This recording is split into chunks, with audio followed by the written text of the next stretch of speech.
What's up, everybody? Welcome to the Pick Six Podcast, CBS Sports Daily NFL Podcast. I'm Will Brinson. I'm your host. It is Wednesday, February 16th, and that means two things.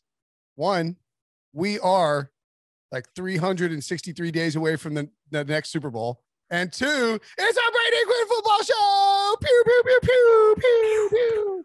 I don't want to people don't like the fake lasers or whatever you want to call that. They don't? I don't know. I don't think they do. I think Debo could better inform us of that, but I feel like that was a comment I heard or read somewhere. Yeah, I tagged Brady. Someone, a non-sports podcast person, said that fake air horns are one of the worst things that people can do on a podcast, and I just think it's an egregious thing to put out there on Twitter. You know what that sounds like? That sounds like somebody doesn't listen to the show and said that. It wasn't specific to us. It was a generic. Yeah. It was just a generic comment. But I think what this really defines is the fact that that person on Friday night stays at home and reads a book. That's essentially what they do for fun. All right. Brady and I are in the club. That's right. It's like doing like chest pumps and like firing shots and like, whatever cool people do in clubs. Puking and rallying, It's puking just for the puke of it. So we had we're going to talk about the Super Bowl, of course. I don't know. Are you going to be, I don't know that the Brady Quinn football show will definitely continue every week. It makes me sad. I know. I feel like it's been a fun year. It's been a good year. It has been. I really value this time with you, Will. I do too. I don't get to spend much time with you. Whenever we get a chance to work on CBS Sports HQ together, it's a treat. I feel like my dog after a nice walk where they went poop and they get a treat afterwards. I feel like that kind of. I walk in the studio. I'm like, wait, Will's on we're going to hang out a little bit in person at the. Different times though, but it was great the few times I did get to see you. Yeah, I missed seeing a lot of people that I was hoping to see in Los Angeles because everything was so spread out. What did you think of, I mean, you travel a ton for work, but, and you're a professional athlete, so you've been to all these cities, but what did you think about Los Angeles as a Super Bowl venue? Not a fan. I do think it's a byproduct of the fact that just LA is one of those cities. And I think it's probably seldom you have this. It's so big, it can pretty much absorb any big event and you might not know what's going on. Yes. But I was everywhere from north of LA in the Valley to down in South Bay and Manhattan Beach to down, more downtown. And you really didn't get a feel that this is like a Super Bowl. And granted, like, I know people are going to say, oh, it's COVID. Dude, go back to Tampa last year and like the height of it. I'll tell you this much. Tampa, downtown around the harbor area, you did not know there was COVID. Forget about the fact that like the Super Bowl portion, because it was nuts the entire week. And I guess it's kind of a fair comparison because it was also a home team. Yeah. But it was crazy the entire time. I was honestly shocked and floored by especially at that point in time, knowing what we did or didn't know and all the vaccine and all that. Like going back and seeing it all, being like, dude, that was like a different time during COVID and no one cared. They're so excited for the Super Bowl. So I don't know if that's a byproduct of the Tampa Bay fan base and Tom Brady being there and Kansas City coming and their fan base, or if it just had to do with the venue in the city and maybe there's just state laws and no. I think it's, I said this coming into it now because I was curious about this exact aspect of it, because I remember the New York Super Bowl. New Yorkers were like purposely trying to make sure that the Super Bowl wasn't a big deal. Like they were like adamant, like they really didn't want, New York to be disrupted by the Super Bowl because they wanted to prove that, New York's better. New York. Yeah. New York's like, wait, you think a Super Bowl affects us? Like we're in New York, baby. Like, and I don't think Los Angeles had that attitude. I just think that's how it works in these big cities. Yeah, it's true to a degree. I also think there's a portion of it, like, just the culture there is not excited about it. I mean, you could have gone anywhere you wanted in Tampa. You could have gone to St. Pete's Beach. You could be in downtown Tampa. You can be all over any part of Tampa. You could probably even down in Naples in some portions of that. That's not even that close, or Fort Myers. Yeah. And I would say there's like people who are talking about it, excited about it. There's a buzz about it. I just think culturally it's not that big of a deal out there. It's really not. It's just like another cool thing for people to go to. That's really kind of how it felt. And again, it's not a knock on that. It's just, that's Southern California. That's kind of how they roll. It felt different in comparison, at least last year in Tampa or even Miami, which Miami is another place that you could say it's spread out, between South Beach and Brickell and downtown and up in Fort Lauderdale, where I'm at, it's like you still felt the presence of it. You saw it everywhere. People were excited about it. It had a different feel to it for sure. Yeah, it sure did. And Bengals fans made up most of the people that we saw out. Yeah, and that was sort of the thing too. I think that's the difference too, is like the Rams fans weren't like making like, hey, welcome to our city, it's Rams time. And like apparently the Bucs fans, you know, it's like everybody's amped up about Tampa Bay. I felt like it was going to be all Bengals fans, and then of course the Rams fans showed up the day of. So, you know. By the way, I still felt like there was more Bengals fans from the intel I was getting from the game. Like it was maybe 60-40, 65-35. Is that fair? It probably seems about right. If you're watching for the first time and like the show, toss us a like on YouTube, subscribe to the channel, and turn on those alerts. We will have tons of emergency podcasts in the off season as signings and trades and all kinds of crazy stuff goes down. And if you love the show, give us a 5-star rating on Apple Podcasts or Spotify. They truly help us out. So, I'm an idiot. I was reading the wrong part of the podcast. I was like, wait, why are we going to talk about the same topics as Brady as we did with Wilson and Breach? No, we're not going to do that. I do want to ask you. Yeah.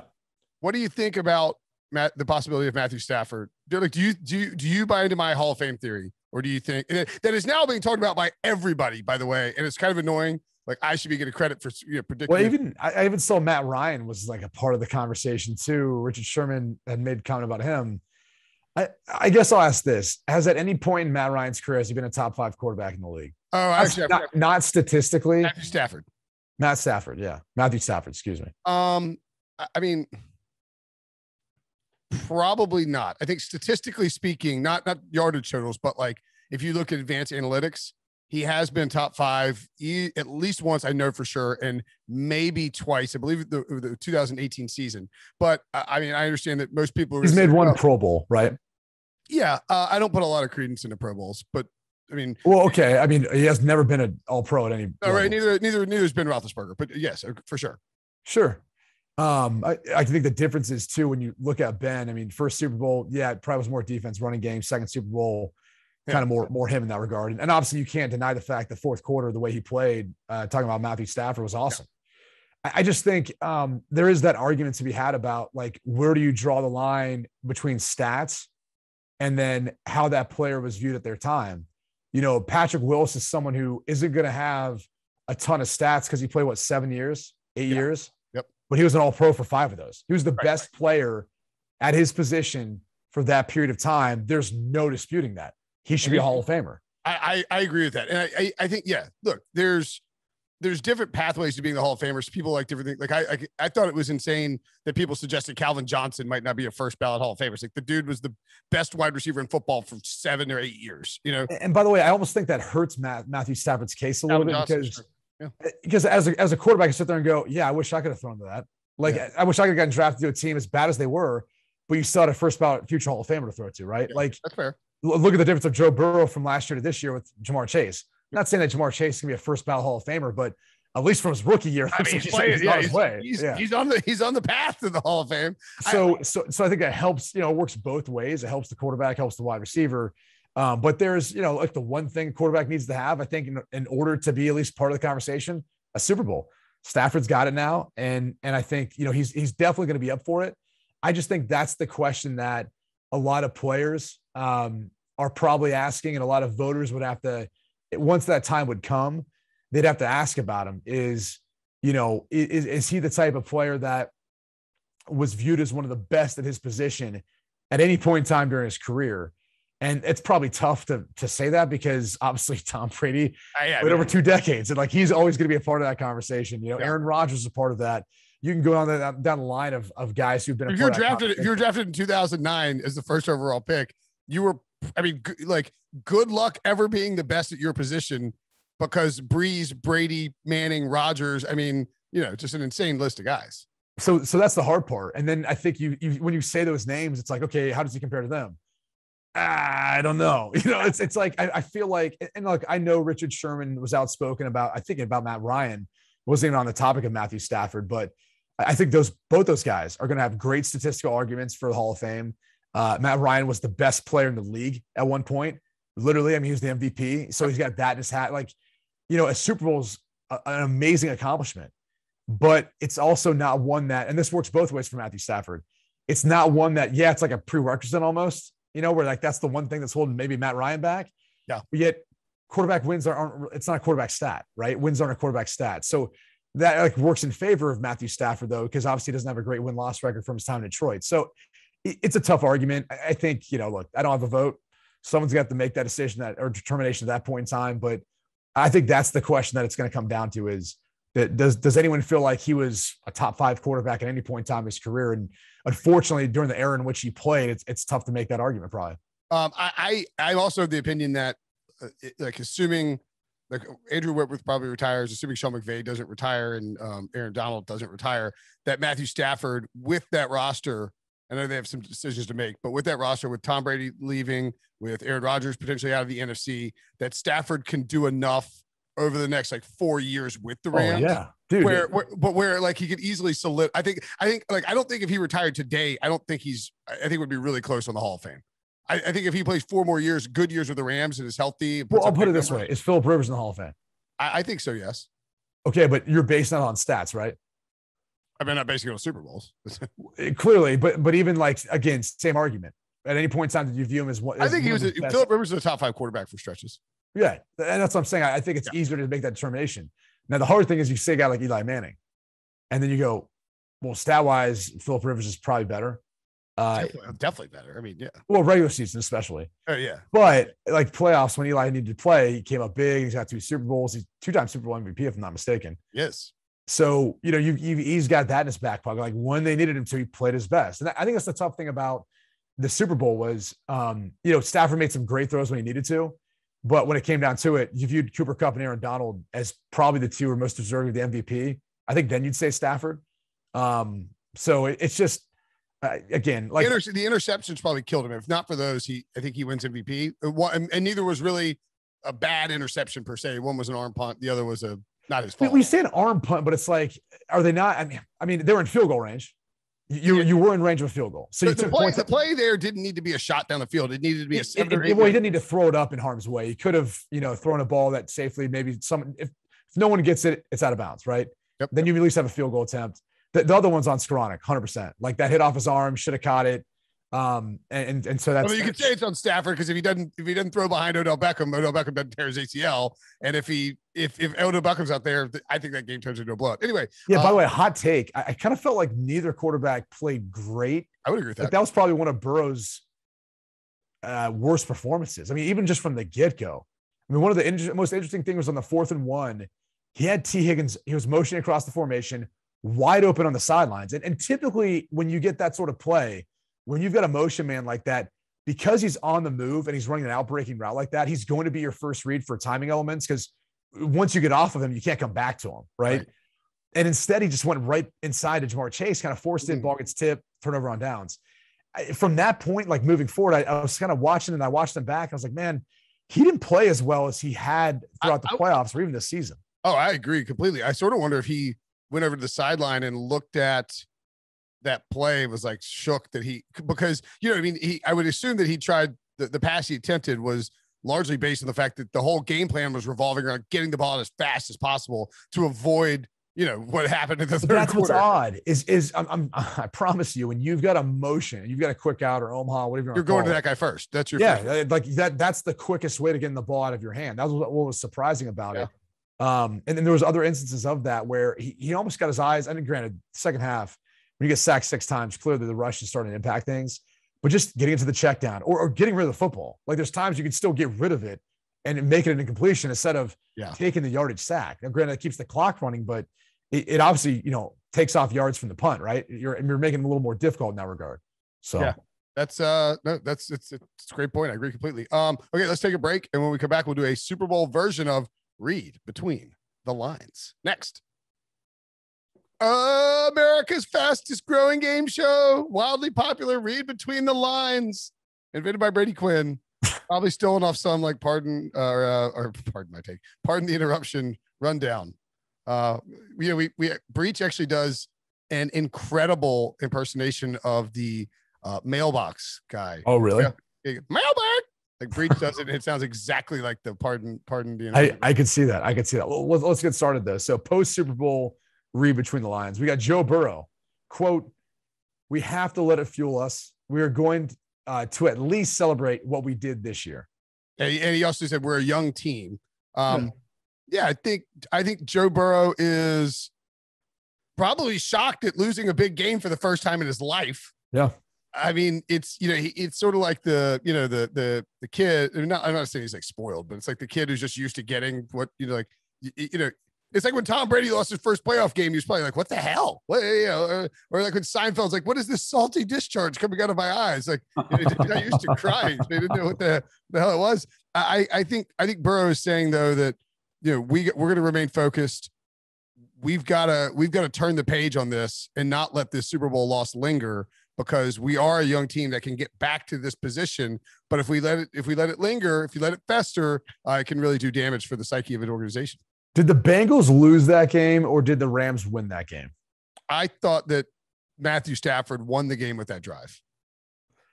Okay. Because I think the controversy is the fact that you had a defensive holding that probably wasn't. And I know the rebuttal to that is, what about the T. Higgins play? It's like, first off, dude, that was how the entire game went. I mean, when Aaron Donald was getting into it with Isaiah Prince at the sidelines, they could have easily throw that flag. I've never seen that before. Nuts. But that's what I'm saying is that was the tone that was set. Yes. So that's what makes it so egregious when you throw that flag on Logan Wilson, which again, look, Dean Blandino, Mike Pryor, guys who are former VPs of officiating, both have publicly said it wasn't a defensive holding. Oh, so really? They get bailed out there. Yeah. And then you move on to even the offsetting penalties on the personal foul on Von Bell. Go back and watch that. That was another questionable call where if you look at how he led, now the crown of his helmet, but with his shoulder and where the contact was initiated, shouldn't have been called. So look, it was a great drive. The no-look pass is getting a lot of tread on that. I'm more impressed, or maybe more like surprised by the fact that Lou Anarumo couldn't figure out, hey, maybe we should play man at some point and bracket Cooper Kupp. Right? Like, my God, how long are you going to play zone and just let him run through your zone coverage in these open windows all game long? But he probably was concussed when he caught the touchdown pass anyway. So you got to give everyone a bunch of credit in that regard. But it did feel like, I don't know, like Bengals had the lead, kind of squandered it, hated their fourth down play at the end too. Oh, yeah. And they ran the ball with Samaje Perine on 3rd and 1. It's like, you got Joe Mixon out there for a reason. Oh, by the way, why was Samaje Perine even in there for the last play? Am I missing something? Like, you have Joe Mixon. You have Chris Evans. They use him so much. It's crazy. It's weird. It's like really weird. It is very like, so I thought Samaje Perine was going to be okay coming out of Oklahoma. He's obviously been a massive disappointment, but like their infatuation with him is very bizarre. Like, they used him on every 3rd down for the first half plus of the season. I get it. Like, blitz pickup and protection is huge. I would imagine Joe Mixon's played enough football. He can do that too. Right. Or Chris Evans is enough of a threat, but I think the thing I worry about this is, like, do the Bengals get back? Cause this is like one of those comments you make when let it fuel us. We want to celebrate what we did this year. All right. Like, yeah, you guys won the division. You surprised everyone. You're 151-1 odds to go to the Super Bowl. The concern is like the Dan Marino, like, oh, I got there. Aaron Rodgers or Drew Brees. Well, look, those guys at least have won one, right? Oh, no, I know, but yeah. That's absolutely. I'm saying this is like similar, like you've got a supremely talented quarterback who just, it never works out where he gets back to one again. And that's it. So the hard thing is, like, the AFC North is a legit division. It'll be a gauntlet to get through. I think, especially if the Pittsburgh Steelers make a move for a veteran quarterback. The Steelers are going to address the position. They're not just going to be the Steelers have been really good for a really long time. The Ravens are a well-run team, and they have a former MVP. Like, they're going to bounce back. They're really unlucky health-wise. And the Browns have gotten just a lot better. It wouldn't be crazy at all. And by the way, the Bengals next year playing a first-place schedule, as Wilson pointed out on the recap. I mean, it wouldn't be that weird if they finished last in the division next year. Yeah. I mean, obviously, I'm curious to see what happens with Pittsburgh and Baltimore. I wouldn't pick them to finish last right now. I'm just saying that it's nothing's really out of the realm of possibility. All right, let's move on to Aaron Donald on possible retirement. Quote, "I'm just in the moment right now." That's not a no. I just don't I mean, his career is absurd. It's ridiculous. Like, so I was thinking about this today. He's a Hall of Famer. Oh, I mean, obviously, like he was a Hall of Famer 2 years ago with his resume. But it's crazy. Funny thing is, probably quarterback is the one position that needs the Super Bowl win to like justify Hall of Fame. Hence why we're having this conversation about Matthew Stafford, as compared to Aaron Donald, who like he didn't need it. Like he didn't need it, but he got it. And I do wonder if he cares to put his body through that much more punishment moving forward, considering he's done like everything and he's going to be a first ballot Hall of Famer. You had heard Warren Sapp say, hey, he's better than I ever was at defensive tackle. It's ridiculous. The one flaw in his resume is that he didn't make All-Pro his rookie year when he also won Defensive Rookie of the Year. So like he probably should have been All-Pro and just some voters didn't know he was really enough. If it matters, he was a Pro Bowler though. So yeah, he was. He's never not made the Pro Bowl. Right. I mean, I wonder, like I brought this up on the recap, but do you think he looks at LT's, Lawrence Taylor, obviously LT's career, just like, LT, I mean, clearly different players, like the different physical approaches to the game and to training and whatnot. But, LT, like I would guess that Aaron Donald is like, I've had almost a borderline perfect career as a defender. I've never missed a game. I've won all the awards. Do I just walk away with this like perfect resume? I mean, maybe it depends what's in his heart, what kind of competitor, where he's at, as far as that portion of his life. The crazy thing to me is, contractually, he's like the 8th highest non-paid quarterback in the league based on average annual salary, if I'm not mistaken. That will only go down if he doesn't get another contract. Like he's that type of player where you tell me, what do you think he's worth average annual salary? I would say 30 million is not crazy. He's making like 22 and a half. Average annual, I think. He was the first $20 million defender, right? And then I believe so, yeah. I mean, yeah, he's worth somewhere between 30 and 35 million. He's a game wrecker. He changes everything about it. He's unbelievable. It sounds crazy to say because you're like, he's not a quarterback, but he is worth every penny. And it's just, anyway. They just it's like Belichick and Coach of the Year, or Coach K and Coach of the Year. Like they just quit voting for him. It's like, we got to find somebody else. This guy's just like, he's just doing what Aaron Donald does. Like he set the bar so high that he just can't, it's like almost impossible to win Defensive Player of the Year because, it's like, well, TJ Watt had an incredible, you have to tie the regular season sack record. Like that's what you have to do in order to Right. All right. What's next? One more. McVay on future, this is according to the LA Times. We'll see, ... I'm just enjoying this moment right now. A lot of people just enjoying the moment right now. Yeah. I'm really happy to be a part of this. Happy for that. I mean, again, that's not a no. I don't really understand the McVay thing quite as much because, he like everybody points out, well, he wants to take the Gruden path. It's like Gruden got fired by the Bucs. Like John Gruden didn't walk away from the Bucs for a 10-year run at ESPN. He just got to ESPN and was like, holy crap, this is easy. I'm getting paid a ton of money, like relative to coaching. I mean, it's not like it's not a simple gig, but if you've been in football your whole life, you can, and you're eloquent. And you are, quick thinking on your feet, you can jump in a booth and become pretty good pretty quickly. Like, it's not that hard, right? You do it. I would say eventually say this. I think if you think about this, the way people jumped on Romo right away, it'll be very similar with McVay. The difference is I don't think you're ever going to have to worry about like preparation and like people then going the other direction with this. I'm willing to say, I don't care. I work for multiple networks, whatever. Okay. I'm just giving you my objective analysis of this. Okay. I think the difference with McVay is he will be able to stand the test of time, very similar to Gruden. He's obviously like almost sounds just like Gruden. And there's like an element of every time he talks to the press, he's teaching them something. Like he's got that to him.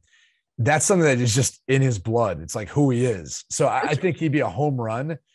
There's probably an element too with the way, I mean, he's 36 and I think he grinds, like the way he goes about doing this, the energy, everything else. There's probably a part of him that's like, I don't want to say this is similar to Aaron Donald, but dude, he's the youngest to win a Super Bowl. He's never had a losing season. He's been to 2 in 4 years?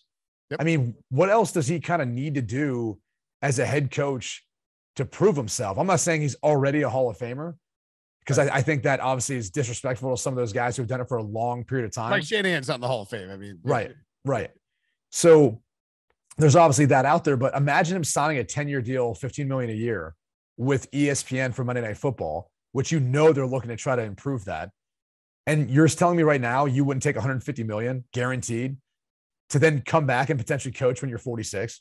And by the way, just like John Gruden before, obviously the email came out from the Washington football team then, like his stock's only going to keep going up. It's every single year someone's going to say, hey, this job's open, this job's open. He would be able to leave and come back whenever he wants.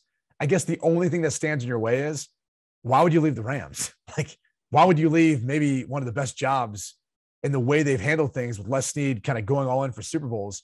Why would you ever leave that position? But I guess also look at Gruden. He went back to the Raiders. Maybe they can always hire you back. I was trying to think of a good, like, for me, the comp that would make maybe more sense for McVay to follow would be the Bill Cowher comp, where it's like, and Cowher didn't win a Super Bowl until like his next to last year with Pittsburgh, but he retired after an 8-8 season in 2006. Got 15 years in, retired at the age of 49. I mean, if it were me and I was Sean McVay and I had the option to retire at 36 after just trading for Matthew Stafford, getting all these big names there, having this pretty good roster. Again, in a weakened NFC, you're defending Super Bowl champions.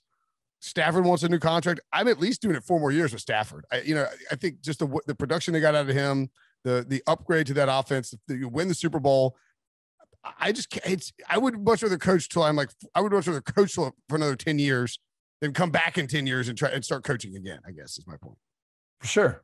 I also think you're much more bullish on Matt Stafford. And look, I'm not saying that Sean McVay is not, but clearly Sean McVay is. Well, to a degree, but I'm saying I think you're more excited than maybe he is. Because if he does leave the booth, for example, then clearly you're more excited than he is because he differs in this opinion than you. But the reality is, it's also just weird that they would like all these fluff articles about McVay and Stafford and like Cabo and best friends, and then it's like. But it's not like he's leaving him. He's doing what's best for him. And look, the objective was to win a Super Bowl. They got that. Like, what else do they need? Like, they got that. Like, if they went for the next 4 years and didn't win one, right? Because as much as we want to sit there and say, well, the path to one's easy, okay, great. But if you were going to put the odds up right now of the majority of teams to win a Super Bowl next year, it'd be largely dominated by the AFC. And that's because there's better quarterbacks and probably better teams in the AFC. I mean, I had someone tell me today, like, I don't think the best 2 teams were playing for the Super Bowl. I said, it's probably a fair comment. Like, I think probably. I think it's an obvious comment. Well, I think the point is, like, is KC and Buffalo the 2 best teams in the NFL?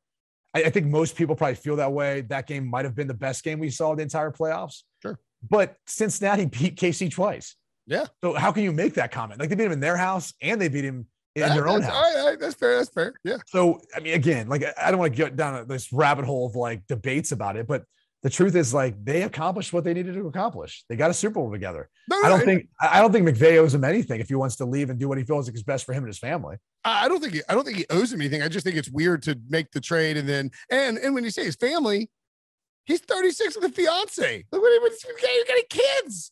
Well, you'd like to start having kids. I've got 3, so it's a little different ball game once you start pumping them out. Like, I mean, something tells me that he's still actively engaging in the necessary process to have kids. Yeah, but maybe he wants to take some time off and have a family and not be constrained to a coaching schedule. I mean, you have to understand, some of these coaches, man, they'll sleep in the office. They're like FaceTiming with their family who's 20 minutes away. Sure, and you're like, you can't just run home and go sleep for 5 hours with them or be with your wife or say goodnight to your kids and come back. Like, that's how they live, man. It's an entirely different perspective. And so as much as they're like, oh, sometimes they just need to take a break. Like, sometimes they need to recharge and it takes a little time. Like, I've seen it from a number of coaches. So again, I understand people aren't going to get it if he does decide to do it, but I'm just saying, don't be shocked. Don't be shocked. I told people that this during Super Bowl week, don't be shocked if it ends up happening. Oh, I don't think it would be that surprising at all, especially because in a similar way, we saw, Sean Payton, there were rumors for a full week. That is Sean Payton getting it out there. So everyone's not shocked when he just walks away from football and thinks he's like medically ill. You want to kind of get that, or, whatever it is. But like, I think the fact that these Sean McVay rumors have been out there for a while is indicative that he's talking about it. It's not something that is just being made up. And bringing up McVay and really Sean Payton. The interesting thing is, like, you tend to forget too, the last 2 years have been pretty stressful, man. Like dealing with the COVID protocols. I mean, it's one thing for us to say it because I think everyone to a degree has, had additional stress put on their lives, right? Sure. Because of how it's impacted our work, our personal life, et cetera, our kids' school, all that stuff. But for them, it's like they're reminded every day because of the protocols, because of, someone testing positive or some issue with it. I mean, whatever the case may be. For the past 2 years, that's the life they've lived. And where we can sometimes hey, we went on a vacation, we're outdoors, we're away from everything. Like, you didn't have to worry about COVID or wearing masks. Like, that's great. People got to experience that. They didn't. They didn't throughout the course of a season. So I think there's a drain too that played a role not only for Sean Payton, but maybe that's the case for Sean McVay. Because let's be honest too, LA County was under even stricter laws. That's fair. Than what a lot of other teams, a lot of other places had to be, at least as far as their personal life goes as well. Sean Payton referenced it multiple times in his press conference. He just kept saying the COVID protocols. And you're right. It's a great point. I mean, the last 2 years have been insanely weird, and I won't begrudge Sean McVay if he walks away. I just think it's crazy to spend how long has he been? I mean, he's been coaching since 2008, so he spent 8 years as rising up the ranks of, and it's a meteoric rise, obviously, and then 5 or 6 years as a head coach of the Rams, 5 years for the Rams, and then wins the Super Bowl in his 5th year, and it's like, well, I'm out. It's just. I guess it's just it's something you don't see very often. And by the way, to the COVID point, I think COVID calls Coach K and Roy Williams to pack their bags and say, you know what, it's not even more. I think that the portal stuff too, but just the fact that it's this has been such a grind these last 2 years, and it's not going to. There's a light at the end of the tunnel, but it's not it's going to be easier next year. Right. And that's the thing is, I mean, he might be leaving at a time where maybe it will become easier, right? And look, I'm not saying that Sean McVay's, leaving. I'm saying I think if ESPN or any network went after him hard, and I'm saying again, 10 years, 15, 20 million, which you'd have to think from ESPN's perspective, they're trying to get into the NFL. They're trying to improve that Monday Night Football booth to have more. I think there's an arms race right now with Amazon entering the mix. 100%. And so they're trying to make, and by the way, Amazon could be a player in all this, right? They're trying to make sure they lock down what they need to in order to be in the graces of the NFL. And that's a reason why they signed on the Manning cast, the Omaha Productions, right? They're trying to bulk up and beef up the best they can and sign up all this talent. If Sean McVay is potentially open to it, I don't know, is Stan Kroenke going to offer him $20 million a year? Would he come back and match? I think a coach is worth it. I think whether it's McVay or Belichick, you could literally justify, especially considering they don't impact the salary cap, you could justify paying a head coach $25-30 million. If you feel like he's that good and Sean McVay is that good, you could justify paying him $30 million. Roger Goodell makes $60 million, and we get crap officiating week in and week out, which he kind of oversees all that stuff, right? There's all sorts of things that you could kind of point fingers to. The dude made 120 some million over the past 2 years, while everyone else is taking pay cuts because of COVID. Think about that. And he's in his living room in a Muscle t-shirt doing the draft. It's but Bill Bardwell actually wrote a piece for Grantland back in whatever year it was when it was Jim Harbaugh's first year.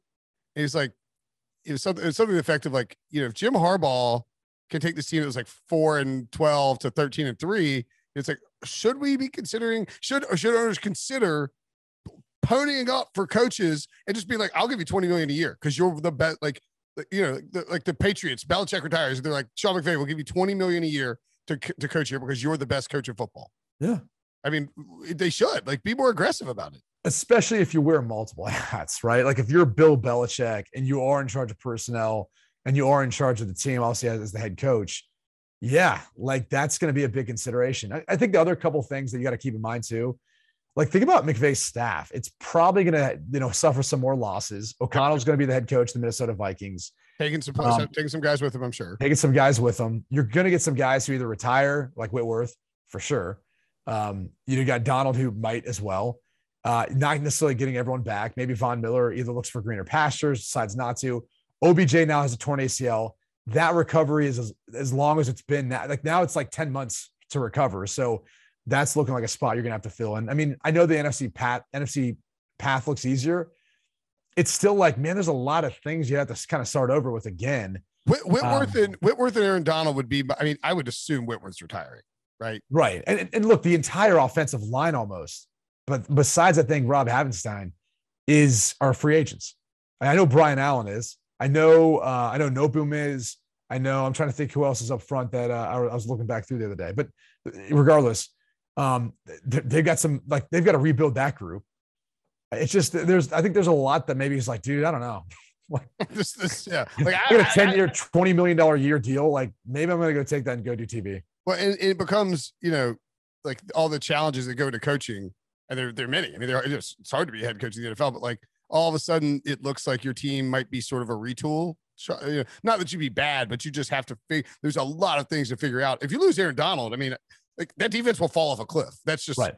It's just going to go. Well, if you lost Donald and Von Miller for how well Von Miller played, in particular at the end of the season in the playoffs, there's some big losses there. I mean, Aaron Donald is a Jenga piece on the defense. If you pull him out, you're going to be a middle tier defense instead of an elite defense, which you could have been. So yeah, the Rams have a last one for Sean McVay on OBJ. We wouldn't be champs without him.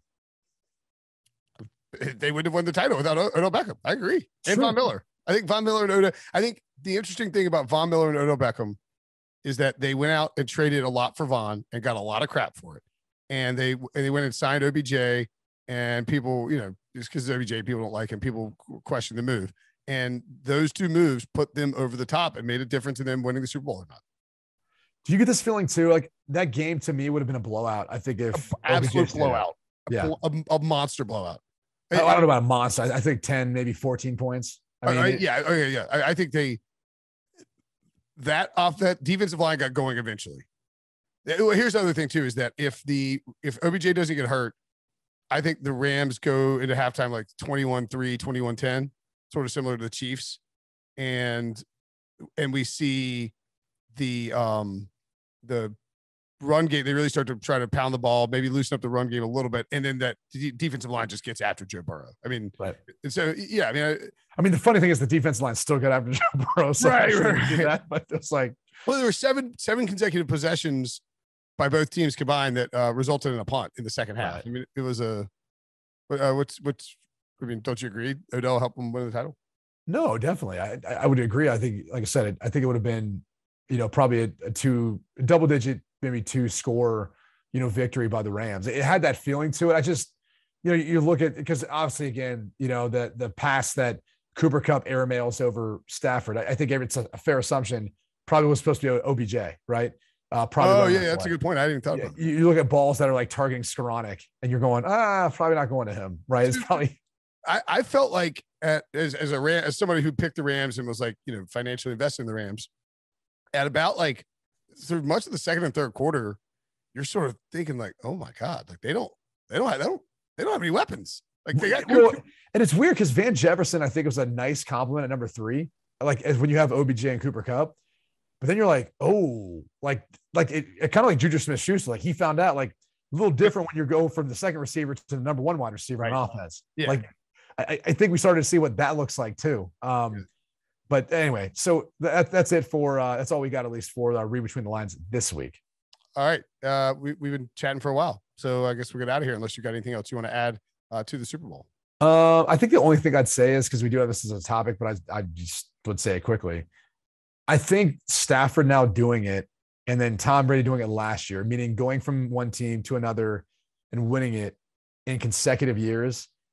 I just think it has to be lighting a fire under Russell Wilson, and Aaron Rodgers. Russell's in the stadium for both of them because he won Man of the Year last year, and then he was presenting it to Whitworth this year. It's like, I feel like if you're those two guys, if you're Deshaun Watson and you get stuff cleared up off the field, you have to be thinking, okay, why not? And you also have to be looking at it going, I don't care how bad the team looks, because again, 150-1 odds for the Bengals to win the Super Bowl. I know they didn't win it, but they got there. So the Bucs were 7-9 the year before Tom Brady got there. What are the Giants right now? 80-1. I mean, if you're Russell Wilson, you don't think you can go to the Giants and have a shot at not only winning the NFC East, but as you pointed out, if Rodgers leaves, doors wide open now with Brady retiring. If he stays retired, I mean, it's basically what the Rams Cardinals if Kyler Murray's happy and if he wants to stay there. The Vikings now look like a viable option with Cousins. Yeah. It just, you start kind of going through it and going, oh, it's actually a much easier path. I mean, the NFC South is a disaster. Right. Yeah. I mean, I think if you're somebody if you're Russ and you can stay in the NFC, but get out of the NFC West, you really feel like you got a path to make it happen. 100%. And I look at like Dallas, and as good as Dallas was this past year, they win the division. That's great. It's like, I think they could be better than Philly. Like, I think Philly surprised a lot of people, but I don't see that, maintaining at that, at that level. So we'll see. Yep. The future is going to be uncertain for several quarterbacks, and it will lead to many emergency podcasts, I'm sure. So make sure to subscribe, rate, and review. Hit that alert button. Brady, as always, buddy, a pleasure talking to you. It's been fun.